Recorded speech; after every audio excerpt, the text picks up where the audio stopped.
Well, my name is Eric, and I'm here with Gary at Robert's Coffee, having a discussion about some content of the book Breaking Bubbles. Yes, yeah, this is I have fabulous. some interesting questions about the book. Actually. Okay, yeah, I'm ready for this, I think. Okay.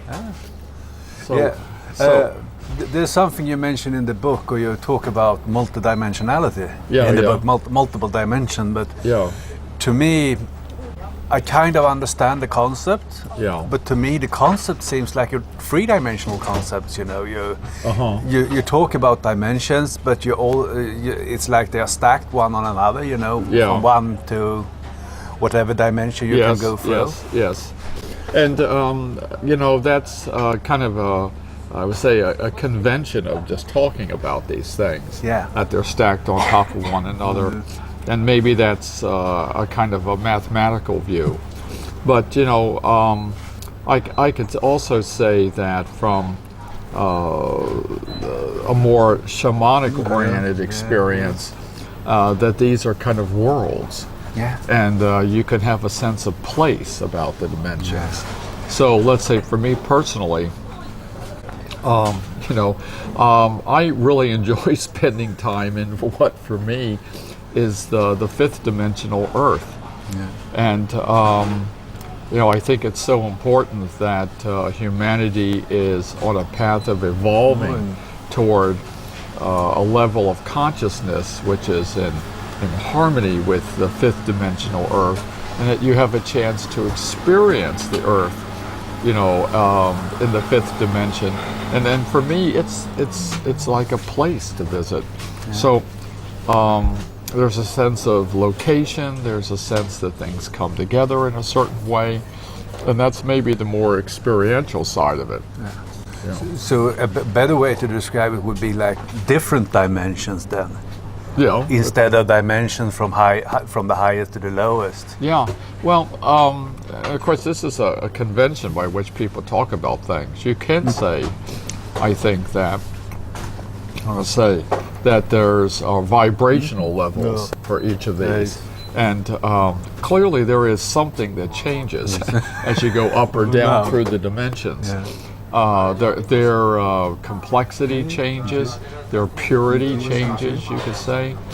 And then I think too, something that's really important that a lot of people miss is that it's not just about going up in the dimensions, there's also going down, because on the Earth we have this, huge expanse of the second dimensional world, which is so important to our lives. And the second dimensional world is really important in shamanic work.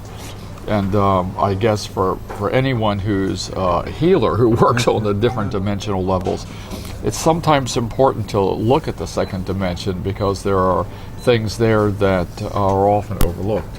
Yeah. I'd say overlooked in a client's energy field. The second dimensional part of the energy field reveals things that are influencing their lives. Yeah. For us laymen, what do you mean by the second dimension? Yeah. And that's kind of hard to describe, but there is a dimension that you could think of as being embedded in the physicality of things. So if you're starting with an appreciation of the third dimensional world as being physical objects and physical things, there is a way that you can go, I want to say, inside of that, and you go inside of that, and then it's a world in which many of the Earth spirits are living. That's where you encounter a lot of Earth spirits and shamanic teachings.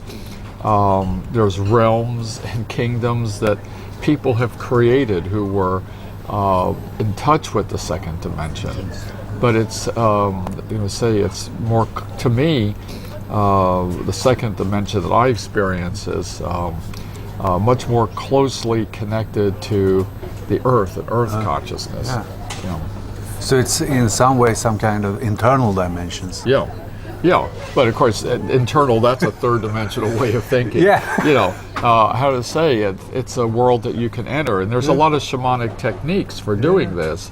One of these shamanic techniques is to do journeying, you know, where you go into trance, and then maybe a visualization of going into the second dimension might be finding some place in the earth where there's an entrance or a tunnel that you can go down into, and then by that you let go of sort of where you are in the third dimensional world and enter the second dimensional world.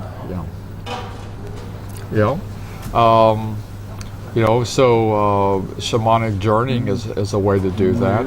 But you can do this in any way that you would typically meditate. You know, So you use some kind of visualization to get there. Yeah, you can do that. Because I mean, I guess the important thing about the visualization is establishing a pattern for yourself that makes the transition easier. And then the easier it gets, maybe you know, it takes then less conscious thought to be able to do this.